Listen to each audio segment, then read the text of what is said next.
Cerebral ഫാക്റ്റിലേക്ക് സ്വാഗതം. സന്തോഷം. മാഷ പേര് കേൾക്കുമ്പോൾ തന്നെ എല്ലാവരുടെയും മനസ്സിലൊരു മാധുര്യം വരുന്നത് ഔഷധ ചെടിയുമായി ബന്ധപ്പെട്ടാണ്. അപ്പോൾ ഞാൻ ഡോക്ടർ പ്രമോദ് ഇരുമ്പുഴി. നമ്മളുടെ ഒരു ശരിക്കൊരു മാഷ് പറഞ്ഞ ഇതായിട്ട് ബന്ധപ്പെട്ട് പറയുമ്പോൾ ഒരു പാരമ്പര്യ വൈദ്യ കുടുംബമാണ്. എത്രയോ തലമുറകളായിട്ട് അറിയുന്ന തലമുറകളൊക്കെ വൈദ്യന്മാരാണ്. അപ്പം ഞാൻ എൻ്റെ ഈ തലമുറയിലാണ് വൈദ്യത്തിൻ്റെ ഒരു രീതിയിൽ നിന്ന് കുറച്ച് മാറി ചിന്തിക്കുന്ന ലെവലിലേക്ക് നമ്മുടെ ജോലിയൊക്കെ വരുന്നത്.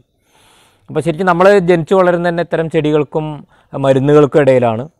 അപ്പോൾ അതിന് പഴയ കാലത്തൊക്കെ ആളുകൾക്ക് ചെടികളെക്കുറിച്ച് മനസ്സിലാക്കാനായിട്ട് പറമ്പുകളിലും അച്ഛനും മുത്തച്ഛനൊക്കെ ശരിക്കും പറമ്പുകളിലൊക്കെ പോയിട്ടാണ് ചെയ്യുന്നത്. പക്ഷേ നമ്മൾക്ക് അങ്ങനെ ഒരു സ്കോപ്പില്ല പുതിയ കാലത്ത്. അപ്പോൾ നമ്മൾ ചെടികളെക്കുറിച്ച് മനസ്സിലാക്കാനായിട്ട് ചെടികളെ വീട്ടിൽ വളർത്തുക, അതിൻ്റെ ചില പ്രചാരണ പരിപാടികൾ ചെയ്യുക, അതിൻ്റെ ഗുണങ്ങൾ ചുറ്റുപാടുകളിലേക്ക് പറഞ്ഞു കൊടുക്കുക എന്നുള്ള കാര്യമാണ് നമ്മൾ ചെയ്യുന്നത്. അങ്ങനെയാണ് ഇവിടെ നമ്മൾ ചെടികളെക്കുറിച്ച് പറയുന്ന നവമാധ്യമങ്ങളിലൊക്കെ ഇതിനെപ്പറ്റി പറയും, അങ്ങനെ പല ആളുകളൊക്കെ അറിയുന്നത്. അതുപോലെ തന്നെ നമ്മൾ ചെടികളെ വെച്ചുപിടിപ്പിക്കുകയും ആ ചെടികൾ നമ്മൾ വിതരണം ചെയ്യുകയും. ഇപ്പോൾ നമ്മുടെ നാട്ടിൽ തന്നെ ഒരു ഔഷധഗ്രാമം എന്ന് പറഞ്ഞൊരു പദ്ധതിയെക്കുറിച്ച് നമ്മൾ അങ്ങനെ ഒരു ചിന്താധാര ഉണ്ടായി കൊണ്ടു കൊടുക്കാനൊക്കെ ശ്രമിക്കുന്നുണ്ട്. അത് ചില മാധ്യമങ്ങളിലൊക്കെ പത്രങ്ങളിലും ചാനലുകളിലൊക്കെ വരികയും അങ്ങനെയാണ് ഈ ഒരു പക്ഷത്തിലേക്ക് സാവധാനം വരുന്നത്. ചുരുക്കി പറഞ്ഞാൽ പാരമ്പര്യപരമായിട്ട് തന്നെ ആണ് നമ്മൾ അറിയപ്പെടുന്ന ഒരു വൈദ്യ കുടുംബമാണ് ശരിക്കും. അച്ഛനൊക്കെ കുറച്ച് അറിയപ്പെടുന്ന വൈദ്യനായിരുന്നു മുത്തച്ഛൻ. ആ പഴയ കാലത്ത് അറിയപ്പെടുന്ന ആളായിരുന്നു. അപ്പോൾ അച്ഛൻ്റെ ഏട്ടൻ അങ്ങനെ വൈദ്യനൊപ്പം മരിച്ചിട്ട് ഒരു വർഷമായിട്ടുള്ളൂ. അപ്പോൾ എന്തായാലും അങ്ങനെയുള്ളൊരു പശ്ചാത്തലമാണ് നമുക്കുള്ളത്. അതിന് നമ്മൾ എന്ത് ചെയ്യുന്നു, ജനോപകാരപ്രദമായ രീതിയിൽ ചെടികളെക്കുറിച്ച് പറയും. പരിസ്ഥിതി പലതരത്തിൽ ദോഷപ്പെട്ട് വെക്കുമ്പോൾ മരങ്ങൾ നടുമ്പോൾ ഔഷധ ചെടികൾ നട്ടു കഴിഞ്ഞാൽ അതിന് ഔഷധത്തിൻ്റെതായ ഗുണങ്ങളുണ്ട് എന്നുള്ള ചിന്ത കൂടി വ്യാപിപ്പിക്കുക എന്നുള്ളതാണ് നമ്മുടെ ഒരു ഉദ്ദേശ്യം. അങ്ങനെയാണ് നമ്മളെ വീട്ടിലെ ഗാർഡനൊക്കെ നമ്മുടെ ഉള്ളിൽ ഉണ്ടാവുന്നത്. ഇത് പിന്നെ ഒരു വിൽപ്പന എന്നുള്ള ഉദ്ദേശമല്ല മാഷത്ത്, അതായത് ജനങ്ങളെ ഇതിനെക്കുറിച്ച് ബോധവൽക്കരിക്കുക എന്നുള്ള അതുമാണ്. പിന്നെ നമ്മൾ വിൽപ്പനയില്ലേ വെച്ചാൽ വിൽപ്പന ഉണ്ടേനും. കാരണം പല ചെടികളെയും നമ്മൾക്ക് സ്വന്തമായിട്ട് പരിപാലിച്ചുകൊണ്ട് വേറൊരാൾക്ക് കൊടുക്കത് ഞാൻ അങ്ങനെ വെറുതെ പറഞ്ഞിട്ട് കാര്യമില്ല. അപ്പോൾ നമ്മുടെ അടുത്തുനിന്ന് കുറച്ച് കാലമായിട്ട് ഒരു 10-75 ഗാർഡനുകൾ പല ഏരിയയിലായിട്ടുണ്ടായിട്ടുണ്ട്, സ്കൂളുകളും മറ്റും. അപ്പോൾ അതൊക്കെ എല്ലായിടത്തും നമ്മൾ വേറെ സ്ഥലത്ത് കൊണ്ടുവന്ന് കൊടുക്കുന്നില്ല. അങ്ങനെയുള്ള സ്ഥലത്ത് നമ്മൾ ഒരു 1000 രൂപയ്ക്ക് 35 തരം ചെടി, 35 വ്യത്യസ്ത തരം ചെടികൾ. അപ്പോൾ 1000 രൂപയ്ക്ക് വന്ന് വരികയാണെങ്കിൽ ഒരു ചെറിയ ഗാർഡൻ ഉണ്ടാക്കാനുള്ള എല്ലാ കാര്യങ്ങളും അതൊന്ന് സംഭവിക്കും. അങ്ങനെ 10-75 പേര് ഇപ്പോൾ ശരിക്കും മലപ്പുറം ജില്ലയിലെ വ്യത്യസ്ത സ്കൂളുകളിലും വീടുകളിലൊക്കെ ഉണ്ടായി വരുന്നത്. സന്തോഷമാണത്. നമ്മളെ പേരിൽ ഒരു 100 ചെടികൾ എവിടെയെങ്കിലും വളരുക എന്നുള്ളത് ഒരു ചെറിയ കാര്യമല്ല. വലിയ അതാണ് നമ്മളുടെ ഒരു കടമ. അതിന് എല്ലായ്പ്പോഴും നമുക്ക് ഫ്രീ ആയിട്ട് കൊടുക്കലുണ്ടല്ലോ, കുറച്ചൊക്കെ നമ്മൾ കൊടുക്കും. അങ്ങനെ നമ്മൾ പ്രചരിപ്പിക്കേണ്ടുന്ന കാര്യങ്ങൾ നമ്മൾ പ്രചരിപ്പിക്കുന്ന വഴിയിലൂടെ നമ്മൾ പോവുക ചെയ്യുന്നത്. അതിൻ്റെ കുറേ കാര്യങ്ങൾ ഏറ്റെടുക്കാറുണ്ട്. അത് ഇപ്പോൾ ജനങ്ങളിൽ പലരും മുൻകാലങ്ങളിലൊക്കെ ഞാൻ മനസ്സിലാക്കിയത് ഔഷധ ചെടികളിലൂടെ പ്രത്യേക ഒരു ഭ്രമം തന്നെയായിരുന്നു. പിന്നീട് ഇംഗ്ലീഷ് മരുന്നൊക്കെ വന്നതോടുകൂടി കുറേ അതിലേക്ക് മാറി. പക്ഷെ ഇപ്പോൾ വീണ്ടും അതിലേക്ക് തന്നെ തിരിച്ചു വരുന്ന ഒരു സമ്പ്രദായം തോന്നുന്നുണ്ടോ? അല്ല, അങ്ങനെ ഒരു ചിന്ത ഉണ്ട് ശരിക്കും ആളുകളുടെ ഇടയിൽ. പഴയ കാലത്ത് നമ്മുടെ തലമുറയിൽ നിന്ന് പുതിയ തലമുറയിലേക്ക് വരുമ്പോൾ ഈ തുളസി, പനിക്കൂർക്ക തുടങ്ങിയ കാര്യങ്ങളൊക്കെ രണ്ടാമത് വെച്ച് പിടിപ്പിക്കണമെന്നും അതിൻ്റെ ഗുണങ്ങൾ ഉണ്ടാവണമെന്നും അതോടുകൂടി തന്നെ ഒരുപാട് വ്യാജമായ കാര്യങ്ങൾ നടക്കുന്നുണ്ട് കേട്ടോ. അത് നമ്മൾ മനസ്സിലാക്കണം. എന്തെങ്കിലും മരുന്നിൻ്റെ പേര് പറഞ്ഞ് അത് ഒരുപാട് വിറ്റഴിക്കുന്ന രീതിയിൽ അമിതമായ കച്ചവടവൽക്കരിക്കുന്ന ഒരു കാലഘട്ടവും ഇതോടുകൂടെ നടക്കുന്നുണ്ട്. അത് പ്രതിലോമകരമാണ്. അതിനെ നമ്മൾ എതിർക്കേണ്ടതാണ്. അനാവശ്യമായ ഒരു ഗുണവും ഒരു രോഗത്തിനും ചികിത്സ അറിയാത്ത ആളാണ് പിറ്റേന്ന് ക്യാൻസറിന് ചികിത്സയായിട്ട് വരുന്നു എന്നൊക്കെ പറഞ്ഞു വരുന്നു. അങ്ങനെ കുറേ ഫേക്കായ കുറേ കാര്യങ്ങൾ നടക്കുന്നുണ്ട്. മനോഭാവമുള്ള ഒരാളുകൾ ഒരുപാട് പിന്നിലുണ്ട്. ഉണ്ട്, ഒരുപാട് പേരുണ്ട്. അവരെന്ത് ചെയ്യുന്നത് ചൂഷണം ചെയ്യുന്നുണ്ട്. അതിലേക്ക് വെച്ചു പോകുന്ന കുറേ ആളുകളുണ്ട്. ചില ആളുകൾക്ക് വലിയ വലിയ രോഗങ്ങളൊക്കെ നമ്മൾ വിളിക്കാറുണ്ട്, ആ രോഗത്തിന് മരുന്നുണ്ടോ എന്നൊക്കെ ചോദിച്ചിട്ട്. ഇപ്പം ഇന്നലെ തന്നെ ഒരു ചർച്ചേൻ്റെ ഇടയിൽ ഗൂഗിൾ മീറ്റ് നടത്താറുണ്ട് നമ്മളിങ്ങനെ ചെടികൾക്കിടയിൽ. അപ്പോൾ ടീച്ചർ വെച്ചാൽ ഈ യൂറിക് ആസിഡിനും തൈറോയിഡിനൊക്കെ ഇതിന് നേരിട്ട് ഏത് ഒറ്റമൂലിയാണ്. അപ്പോൾ ആളുകളൊക്കെ ഈ എന്താ പറയുക ചെറിയ കാര്യങ്ങളോട് മാറും എന്നുള്ള വിശ്വാസമാണ്. അത് വലിയ കാര്യമൊന്നുമില്ല ശരിക്കും. അങ്ങനെ അതിൻ്റെ ഒരു വ്യാജ നിർമ്മിതിയെക്കുറിച്ച് നമ്മൾ ശരിക്കും ബോധവാനാവണം. അപ്പോഴാണ് ഇതിൻ്റെ ഒരു യഥാർത്ഥ തലത്തിലേക്ക് എത്തുള്ളൂ എന്നുള്ളൊരു സംഭവം കൂടിയുണ്ട്. ഇതിൽ പിന്നെ ഏറ്റവും കൂടുതൽ ജനങ്ങളിലേക്ക് പോകുന്ന ഏറ്റവും നല്ല ആയുർവേദം ഏതായിരിക്കും? മരുന്നുകളെ ഉദ്ദേശം നമ്മൾ ശരിക്കൊരു നമ്മുടെ ഒരു ഔഷധഗ്രാമം എന്നുള്ള പദ്ധതിയൊക്കെ ചെയ്യുമ്പോൾ 10 തരം ചെടികൾ, ഒരു ഫസ്റ്റ് എയ്ഡ് പോലെ വീട്ടിൽ ഉപയോഗിക്കാവുന്ന 10 തരം ചെടികൾ, ആ 10 തരം ചെടികൾ നമ്മൾ വച്ചുപിടിപ്പിച്ചാൽ നമ്മുടെ ചില പ്രശ്നങ്ങൾക്കൊക്കെ നേരിട്ട് പരിഹാരമാകാവുന്നത് എന്നർത്ഥത്തിൽ പറയാറുണ്ട്. അതിൽ കരിന്നെച്ചി, മുഞ്ഞ, ആടലോടകം, അയ്യമ്പന, കരിങ്കുറിഞ്ഞി, പതിമുഖം, ബ്രഹ്മി, അങ്ങനെയുള്ള 10 തരം ചെടികൾ. 10 എന്നുള്ളത് ഒരു കണക്ക് പറയുന്നുള്ളൂ. 10 8 അല്ലെങ്കിൽ 12 തരം ചെടികൾ വ്യത്യസ്തമായിട്ട് രാമച്ചം അതിൽ പെടുത്താവുന്നതാണ്. അങ്ങനെ ഓരോ ചെടികൾ നമ്മൾ കാണുമ്പോൾ ഇനിയുമ്പോൾ പറയാം. അപ്പോൾ അങ്ങനെയുള്ള ചെടികളെ വെക്കുമ്പോൾ അതിൻ്റെ ഗുണങ്ങൾ നമുക്ക് നേരിട്ട് തന്നെ അനുഭവിക്കാൻ പറ്റും. ഒരു ചെടി വെച്ചുകൊണ്ട് ഇപ്പോൾ താന്നി മരം വെക്കുകയാണ്, അതിന് ഗുണം കിട്ടുന്നത് 30 വർഷം കഴിഞ്ഞിട്ടാണ്. അത് നമുക്ക് ഒരാൾ വെച്ച് പിടിപ്പിച്ചിട്ട് അതിന് ഗുണം നിങ്ങൾക്ക് കിട്ടട്ടെ എന്ന് പറഞ്ഞിട്ട് കാര്യമില്ല. പ്രത്യക്ഷത്തിൽ നേരിട്ട് ഒരു വർഷം കൊണ്ട് നമുക്ക് ഗുണം കിട്ടുന്ന രീതിയിൽ അങ്ങനെ രീതിയിൽ നമ്മൾ വളർത്തുന്ന ഒരു രീതി വരണം ശരിക്കും. കൂടെ നമ്മൾ നേരത്തെ പറഞ്ഞ പോലെ ഒരു 40 തരം 50 തരം ചെടികളൊക്കെ നമ്മൾ വെച്ച് പിടിപ്പിക്കുന്ന ഒരു വീടിൻ്റെ അടുത്ത് തന്നെ ഒരു നല്ലൊരു അന്തരീക്ഷം. നമ്മുടെ വീടിൻ്റെ മുൻഭാഗമാണിത്, മുൻഭാഗത്തൊക്കെ ശരിക്കും നിറയെ ഒരു കാടിൻ്റെ അന്തരീക്ഷം തന്നെ. ചെറിയ എല്ലാവരും അങ്ങനെ ചെയ്യണം നമ്മൾ പറയില്ല, പക്ഷെ നമ്മളത് ഉപയോഗിക്കുക, അതിന് ചെയ്യാനായിട്ട് ശ്രമിക്കുക. ശ്വാസം പോലും അത് തന്നെ നമ്മൾ അമിതമായി പവിത്രവൽക്കരിച്ച് പറയേണ്ട കാര്യമില്ല ശരിക്കും. അത് അമിതമായി പവിത്രവൽക്കരിച്ച കാര്യമില്ല. ഇതുകൊണ്ടൊക്കെ ശരിക്കും ഒരു ഗുണങ്ങളുണ്ട് എന്നുള്ള ബോധ്യം ഉണ്ടാവുകയും അങ്ങനെ നമ്മൾ അത്തരം ചിന്തകളിലേക്ക് എത്തുകയും ചെയ്യുമ്പോഴാണ് നല്ലതെന്നാണ് എൻ്റെ ഒരു പക്ഷം. ഇത് ഈ ഔഷധ ചെടികൾക്ക് വേറൊരു പ്രശ്നം കൂടിയും ഉണ്ട്. പ്രശ്നം മീൻസ് അമിതമായ ഉപയോഗം, അല്ലെങ്കിൽ ശരിയായ ഉപയോഗം, അല്ലെങ്കിൽ അതിന് ഒരുപാട് ദോഷങ്ങളും ഉണ്ടോയെന്ന് തോന്നുന്നു അല്ലേ? അല്ല, ഈ പ്രത്യക്ഷത്തിൽ ഇങ്ങനെ സാധാരണ ഇപ്പോൾ ഒരാൾ ഇപ്പോൾ ഒരു ബ്രഹ്മി കഴിക്കുകയാണ്, ആ ബ്രഹ്മി കഴിക്കുന്നത് ഈ അപസ്മാരമുള്ള കുട്ടികൾക്ക്, അതിൽ ബുദ്ധിഭ്രമം കുറച്ചുള്ളവർക്ക് കഴിക്കുന്നത്, അങ്ങനെ കുറച്ച് കഴിച്ചു വരുത്തിയിട്ട് കുഴപ്പമൊന്നുമില്ല. പക്ഷേ ഇപ്പം നമ്മൾ നേരത്തെ പറഞ്ഞ സാധനങ്ങളൊന്നും കൂടുതൽ കഴിച്ചു വരുത്തിയിട്ട് കൂടുതൽ കഴിക്കേണ്ട ആവശ്യമില്ല ശരി, കൂടുതൽ കഴിക്കാൻ പാടില്ല, ഇനി കഴിക്കേണ്ട ആവശ്യമില്ല ശരിക്കും. അങ്ങനെ ആകുമ്പോൾ അതിന് ദോഷങ്ങളൊന്നുമില്ല. പിന്നെ എന്താ വെച്ചാൽ ഇതിനും എന്തോ വലിയ ദോഷങ്ങളുടെ അടുത്തുള്ള പ്രചരണം ഉണ്ടാവുന്നുണ്ട്, അതും നമ്മൾ ചെറുക്കപ്പെടേണ്ട ആവശ്യം. കണ്ണു പോകും, കിഡ്നി പോകും എന്നുള്ള രൂപത്തിലൊക്കെ ഒരു പ്രചരണമാണ് സാധാരണക്കാരെ ഉപയോഗിച്ച് വരുന്നത്. അതെന്താന്ന് വെച്ചാൽ അങ്ങനെ ഇതിനെ തളർത്തിയിടാനുള്ള ചില ശ്രമങ്ങൾ നടക്കുന്നുണ്ട്. ഇത് ഉപയോഗിച്ച് കഴിഞ്ഞാൽ വലിയ കുഴപ്പങ്ങൾ ഉണ്ടാവുന്നുണ്ട് എന്നുള്ളത്. അങ്ങനെയുള്ള മരുന്നുകൾ ഉണ്ടായിരിക്കാം, പക്ഷെ നമ്മൾ ഈ സാധാരണ കാണുന്ന സാധനങ്ങളൊന്നും വലിയ കുഴപ്പക്കാരല്ല ശരിക്കും, വലിയ കുഴപ്പക്കാരുമല്ല. അതിൽ പേരിട്ട് അത് നമ്മുടെ രോഗങ്ങൾ വരുമ്പോൾ ഇപ്പോൾ ഈ ചെറുപ്പത്തിലെ കുട്ടികൾക്ക് ശരിക്കും വായിൽ പുണ്ണുണ്ടാവും. പുണ്ണാണ് പനിക്കൂർക്ക നമുക്ക് ഇല ഉപയോഗിക്കാം, അതുപോലെ കരിനെച്ചിയുടെ ഇല ഉപയോഗിക്കാം. അതിൽ എന്നും കരിനെച്ചിയുടെ ഇല അങ്ങനെ ഉപയോഗിച്ചുകൊണ്ടിരിക്കേണ്ട ആവശ്യമില്ല, അങ്ങനെ ചെയ്യേണ്ട കാര്യമില്ല. അത് ചെയ്യുന്നവരുണ്ടായോ എനിക്കറിയില്ല, അങ്ങനെ ചെയ്യേണ്ട ആവശ്യമില്ല. അല്ല, അത് തന്നെ അമിതമായിട്ട് ഇപ്പോൾ 4 ഇല എടുത്ത് ഒരു ദിവസം കഴിച്ചു കഴിഞ്ഞിട്ട് ഒന്നും സംഭവിക്കില്ല, അതിൽ കൂടുതൽ കഴിക്കൂല, ഇനി കഴിക്കേണ്ട ആവശ്യമില്ല ശരിക്കും. ഷുഗറുമായൊക്കെ ബന്ധപ്പെട്ട് ഒരു ഇല ഉണ്ടല്ലോ, ഷുഗറിന് കഴിക്കാൻ പറ്റുന്നു എന്ന് പറഞ്ഞിട്ട്, ഇൻസുലിൻ ചെടി. അതൊക്കെ പുതിയ കാലത്ത് ആൾക്കാരുടെ പേരാണ്. ഒരു കൂവർഗത്തിൽപ്പെട്ട ഒരു ചെടിയാണ് തോന്നുന്നത്, നമ്മുടെ അടുത്തുണ്ടത്. അങ്ങനെയൊന്നും നമ്മൾ ശരീരത്തിൽ ശരിക്കും ഒരു അവയവ നഷ്ടം സംഭവിച്ചിട്ട് അവയവത്തിൻ്റെ നാശം സംഭവിക്കുമ്പോൾ ഉണ്ടാവുന്ന രോഗമാണ് പ്രമേഹം എന്നൊക്കെ ഉള്ളത്, ഷുഗർ. അപ്പോൾ അതിനൊന്നും ശരിക്കൊരു ചെടി കഴിച്ചൊരു താൽക്കാലികമായിട്ട് എന്തെങ്കിലും ഏറ്റക്കുറച്ചിലുണ്ടാവും എന്നല്ലാതെ അതൊന്നും സ്ഥിരമായിട്ടൊരു പരിഹാരമല്ല ശരിക്കും. നമ്മുടെ ജീവിതചര്യകൾ മെച്ചപ്പെടുത്തുക, പിന്നെ അതിന് തന്നെ പാരമ്പര്യമായിട്ട് ആയുർവേദക്കാർ ഉപയോഗിക്കുന്ന കുറേ മരുന്നുകളുണ്ട്, അതിൻ്റെ ഉപയോഗിക്കുമ്പോൾ കുറച്ച് കൺട്രോൾ ചെയ്ത് പോകും. പിന്നെ ഭക്ഷണ കൺട്രോളും വ്യായാമം തന്നെയാണ് ഇതിന് ഏറ്റവും പ്രധാനപ്പെട്ട അടിസ്ഥാനം ശരിക്കും. അതൊരു ബിസിനസ് മേഖലയ്ക്ക് വന്നതോടുകൂടിയാണ് ഇങ്ങനെ തോന്നുന്നത്. ഞാൻ പറയുന്ന കാര്യം എന്താ വെച്ചാൽ, എന്ത് സാധനത്തിനെയും നമ്മൾ കച്ചവടവൽക്കരിക്കുക ശരിക്കും.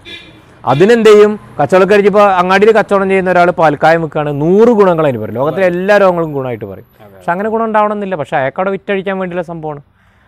അങ്ങനെയാണ് അത്. പാൽക്കായക്കാരൻ ചെറിയൊരു കച്ചവടക്കാരനാണ്. ഈ വലിയ ഇത്തരം വാട്സപ്പിലൂടെ മറ്റൊക്കെ വളരെ പ്രചരിപ്പിച്ച് വലിയ ഗുണങ്ങൾ പറയുന്ന അർത്ഥത്തിൽ ചെയ്യുമ്പോൾ അത് വലിയൊരു ദോഷമായിട്ട് മാറും. ലക്ഷ്മി തരു എന്ന് പറഞ്ഞാൽ ക്യാൻസറിന് ചികിത്സയായിട്ട് സാധാരണ പറയുന്ന ഒരു സാധനം. ആന്ധ്രാപ്രദേശിലുള്ള ഒരു കാട്ടുചെടിയാണത്. ആ കാട്ടുചെടീനെ ഇവിടെ കൊണ്ടുവന്ന് ഉപയോഗിക്കുന്നു. ഇപ്പോൾ നാട്ടിൽ ഒരുപാട് ചെടികൾ ഇത് വളർന്നു വരുന്നുണ്ട്. കഴിക്കുന്നവർക്ക് എന്തൊക്കെ ചെറിയ ഗുണങ്ങളുണ്ട് എന്ന് പറയുന്നു അല്ലാതെ അതിനൊന്നും കൃത്യമായ തെളിവുകളൊന്നുമില്ല. നമ്മുടെ പാരമ്പര്യ വൈദ്യത്തിലോ ആയുർവേദത്തിലൊന്നും പ്രത്യക്ഷത്തിൽ പറയാത്തൊരു ചെടി ഇനി എവിടെയെങ്കിലും പറഞ്ഞിട്ടുണ്ടോ നമുക്കറിയില്ല.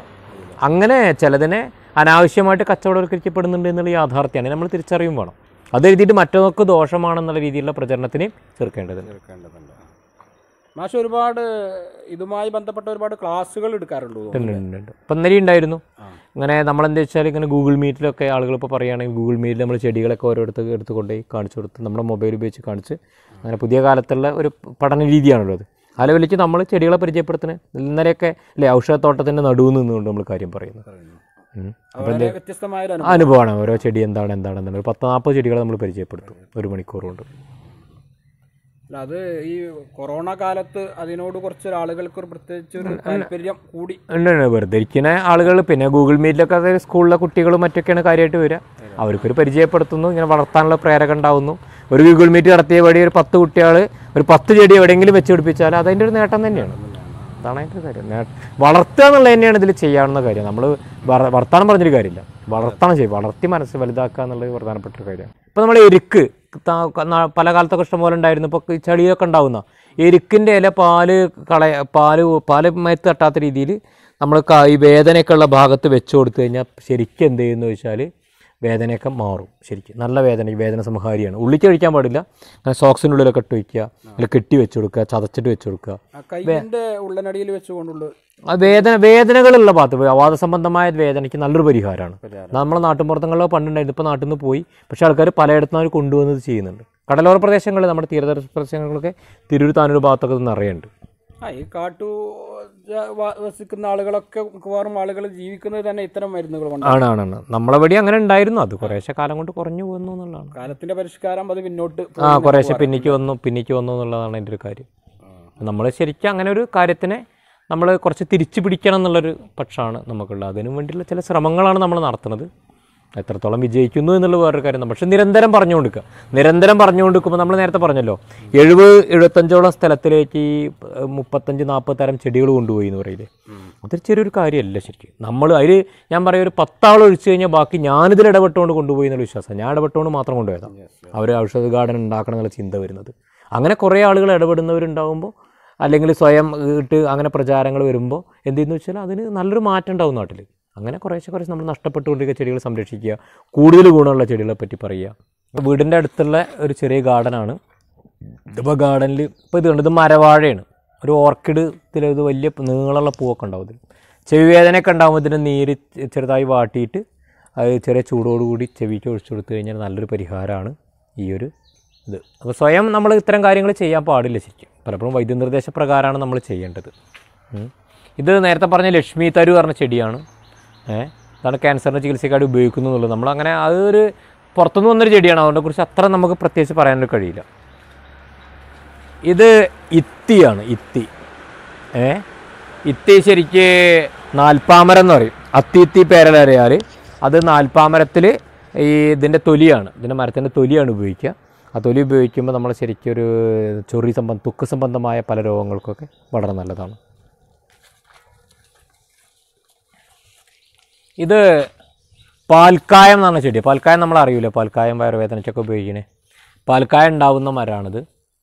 ഇതത്ര വലിയ മരമാവണമല്ല. നമ്മളവിടെ കുറേ കാലമായിട്ടുള്ള ഇങ്ങനെ ചുരുങ്ങി നിൽക്കുന്നുണ്ട്. ഇതിൻ്റെ ഇവിടെ ചിലപ്പോൾ പൊട്ടിക്കാണ്, ഇവിടെ നീര് വരും. അത് പാൽക്കായത്തിന് ശരിക്കും നല്ലതാണ്. അതിനെ കൾച്ചർ ചെയ്താണ് ഉപയോഗിക്കുന്നത് കേട്ടോ. ഇത് അരത്ത, ഒരു ഇഞ്ചി വർഗത്തിൽപ്പെട്ട ചെടിയാണിത്. അരത്തയാണ്. രാസ്ന എന്ന് പറയുന്ന, രാസ്നാദി ചൂർണ്ണം എന്ന് പറഞ്ഞാൽ തലതിരുമല പൊടിയിലെ രാസ്ന എന്ന് പറയുന്നതാണ്. ഒരുപാട് വാതസംബന്ധമായ രോഗങ്ങൾക്കും നീരിനൊക്കെ വളരെ നല്ലതാണ്. നല്ല മണമുള്ളതാണ്. ഒരു പ്രത്യേകതരം ചെടിയാണ്.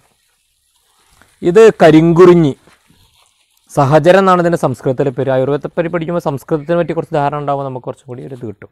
സഹചരം എന്നാണ് പറയുക സംസ്കൃതത്തിൽ കരിങ്കുറിഞ്ഞി. ഇതിൻ്റെ ഇല ഇട്ട് തിളപ്പിച്ച വെള്ളം കൊണ്ട് ചെറിയ ചൂടിൽ കാല് കഴുകുക, കുളിക്കുകയൊക്കെ ചെയ്ത് കഴിഞ്ഞാൽ വാതസംബന്ധമായ തരിപ്പ്, കടച്ചൽ, വേദനയ്ക്കൊക്കെ വളരെ നല്ല പരിഹാരമാണ്. ഇത് വിഷമൂലി പറഞ്ഞ ചെടിയാണ്. വിഷചികിത്സയ്ക്ക് ഉപയോഗിക്കുന്നതാണ്. വിഷചികിത്സയ്ക്ക് അരച്ച് പുരട്ടാനായിട്ട് പറ്റും. ഇത് അയ്യമ്പന എന്ന ചെടിയാണ്. വളരെ നല്ല ഒരുപാട് ഗുണങ്ങളുള്ളൊരു ചെടിയാണ് അയ്യമ്പന. നാഗവെറ്റില എന്ന് പറയും. ഇതിൻ്റെ ഇല ശരിക്ക് 4 വീതം സ്ഥിരമായിട്ട് കഴിച്ചു കഴിഞ്ഞാൽ ഈ വേദന, ഈ ബ്ലഡൊക്കെ പോകുന്ന തരത്തിലുള്ള പൈൽസ് ഉണ്ട്. ആ പൈൽസിനൊക്കെ നല്ലൊരു പരിഹാരമാണ് ഈ അയ്യമ്പന. നമ്മൾ ശരിക്കും നന്നായി വീട്ടിൽ വെച്ച് പിടിപ്പിക്കാവുന്ന ഒരു തണൽ കണ്ടിൽ വേനൽക്കാലം നനച്ചു കൊടുക്കുകയാണെങ്കിൽ നന്നായി ഉണ്ടാവും. വയറിൻ്റെ സംബന്ധമായ പൊള്ളലിന്, അതുപോലെ വിഷചികിത്സയായിട്ട് അരച്ചു കൊടുക്കാം.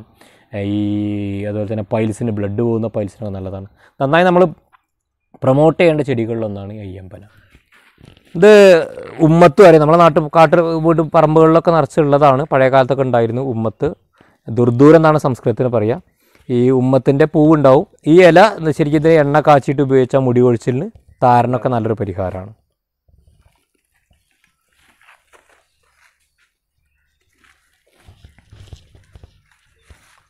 ഇത് ചെറുള ശരിക്ക് ഈ കഫസംബന്ധമായ പനിക്കും മറ്റൊക്കെ, അതുപോലെ തന്നെ മൂത്രച്ചൂടിന് ഒക്കെ വളരെ നല്ലതാണ്. വെള്ളത്തിൽ തിളപ്പിച്ച് കുടിക്കാം, അല്ലെങ്കിൽ അരച്ചിട്ട് അതിൻ്റെ നീര് കുടിക്കാം. ഈ ആയുർവേദ മരുന്നുകൾ പലതും ഇതേമാതിരി കുടിക്കുമ്പോൾ ഭക്ഷണത്തിന് മുമ്പ് എന്നുള്ള ഒരു അങ്ങനെയാണ്. അരിഷ്ടമാണെങ്കിൽ ഭക്ഷണത്തിന് ശേഷമാണ്, കഷായമാണെങ്കിൽ ഭക്ഷണത്തിന് മുമ്പ്.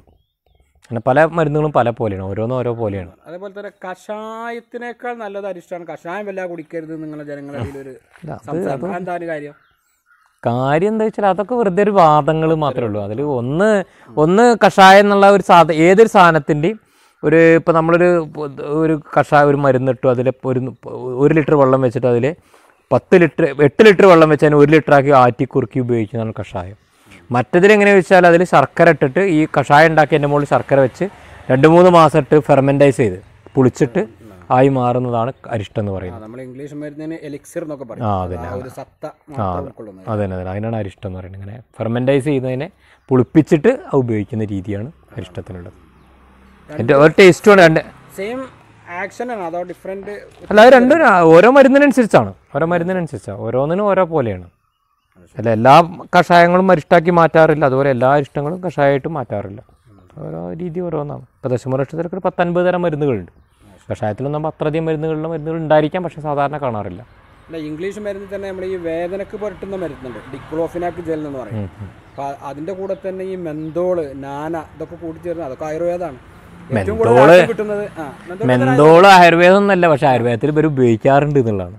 മെന്തോള് ശരിക്ക് മേല് പറ്റി കഴിഞ്ഞ് പെട്ടെന്ന് തൈലത്തിലൊക്കെ മെന്തോള് ചേർത്ത് കഴിഞ്ഞാലേ ഒരു തരിപ്പ് ഇങ്ങനെ തോന്നും. അങ്ങാടിയിൽ കച്ചവടക്കാരുടെ അടുത്തൊക്കെ ഉണ്ടാവും ഈ മെന്തോള്. അപ്പോൾ ഒരു കൂളിങ് വരുമ്പോൾ എന്താ വെച്ചാൽ സുഖമായി തോന്നും, അപ്പോൾ വേഗത വാങ്ങിപ്പോവും. അല്ലാണ്ട് സാധാരണ ഒരു ആയുർവേദ തൈലത്തിലൊന്നും ഇത് ഉപയോഗിക്കണില്ല. അങ്ങാടിയിൽ കച്ചവടക്കാർ ചെയ്യാറുണ്ട്, അങ്ങാടി കാണാറുണ്ട്. അതിലൊരു വിൽപ്പനയായിട്ട് അതാണ് ഇത്രേ ഉള്ളൂ. നമ്മൾ വാങ്ങണ ഈ അയമോദക ഗുളികാറിൻ്റെ ചെറിയ ഗുളികളില്ലേ, ഒരു പാക്കറ്റിലൊക്കെ 10-20 ഉള്ള പാക്കറ്റ് ഉണ്ടാവുമല്ലോ, അതിന് കാരണം അയമോദക സത്ത് പറഞ്ഞ സാധനം ഉണ്ട്. അതിൽ മെന്തോളും ചേർത്തിട്ട് ആകുമ്പോൾ വെള്ളമാവും. വെള്ളത്തിൽ ഗുളിക ഹോമിയോയുടെ എന്താണ് ഗ്ലോബൂൾസ് എന്ന സാധനം ഉണ്ട്, അതിങ്ങനെ ഇട്ട് വരട്ടിക്കഴിഞ്ഞാൽ ടേസ്റ്റ് വരും. ബസ്സിലൊക്കെ പോകുമ്പോൾ 2 വായിലിട്ടൊരു സുഖമാണ്.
മാഷ് പഠനകാലത്തിന് മുമ്പേ തുടങ്ങിയിട്ടുണ്ടോ, അതിന് ശേഷമാണ് ഈ ഒരു രംഗങ്ങളിലേക്ക് വന്നത്? നമ്മൾ പഠിക്കുന്നത് മലയാളമായിട്ട് ബന്ധപ്പെട്ട കാര്യങ്ങളാണ്. പുറത്താണ് പഠിച്ചത്. PG B.Ed ഒക്കെ പുറത്തായിരുന്നു. പിന്നെ നാട്ടിലെത്തിയതിനു ശേഷം വൈദ്യശാലയിലായിരുന്നു ഞാൻ കുറേ കാലം ജോലി ചെയ്തിരുന്നത്. 6-7 വർഷത്തോളം വൈദ്യശാലയിൽ ജോലി ചെയ്യുന്നുണ്ട്. ആ കാലത്താണ് ഇതിനെക്കുറിച്ച് കാര്യമായിട്ട് പഠിക്കുന്നത്. PhD ഒക്കെ ചെയ്യുന്ന സമയത്താണ്. അപ്പോൾ നമുക്ക് അറിവ് ഇല്ലാത്ത കുറേ മേഖലകളെ നമ്മൾ ഇടപെട്ടുകൊണ്ട് അറിവുണ്ടാക്കുക എന്നുള്ളതാണ്. അങ്ങനെയാണ് ഇത്തരം ഒരു മേഖലയായിട്ട് വരുന്നത്. ശരിക്കും അപ്പോൾ ഞാനും ഭാര്യയും ജോലിയുള്ള ആൾ തന്നെയാണ്. അതുകൊണ്ട് രണ്ടുപേരെ താല്പര്യ സ്ഥലം വാങ്ങി പിന്നീട് നമ്മൾ ഓരോരോ കാര്യങ്ങൾ ചെയ്യുന്നതും ഒക്കെ ഇഷ്ടത്തിൽ തന്നെ ഒരേപോലെ തന്നെയാണ്.